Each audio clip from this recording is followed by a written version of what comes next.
اگر آپ انگزائٹی میں ہیں، اگر آپ ڈپریشن میں ہیں، آپ نے کاؤنسلنگ کروا کے دیکھ لی اور علاج کروا کے دیکھ لیے لیکن دنیاوی کسی علاج سے آرام نہیں ہوا، اللہ تعالیٰ قرآن پاک میں فرماتا ہے کہ دلوں کا اطمینان اللہ تعالیٰ کے ذکر میں ہے۔ تو وضو کریں، جائے نماز بچھائیں اور اللہ تعالیٰ کو اس کے خوبصورت ناموں کے ساتھ پکار کے وہ مسئلہ جس کی وجہ سے آپ ڈپریسڈ ہیں، جس کی وجہ سے آپ انگزائٹی میں ہیں، وہ مسئلہ اللہ تعالیٰ کے حضور میں بیان کر دیں اور اپنے تمام تر مسائل، اپنی تمام تر الجھنیں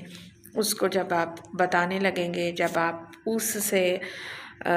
اس کے ناموں کے ساتھ، اس کے ذکر کے ساتھ تعلق بنا لیں گے تو آپ کی تمام تر انگزائٹی اور آپ کی تمام تر ڈپریشن وقت کے ساتھ ساتھ خود ہی دور ہوتی جائے گی اور آپ کا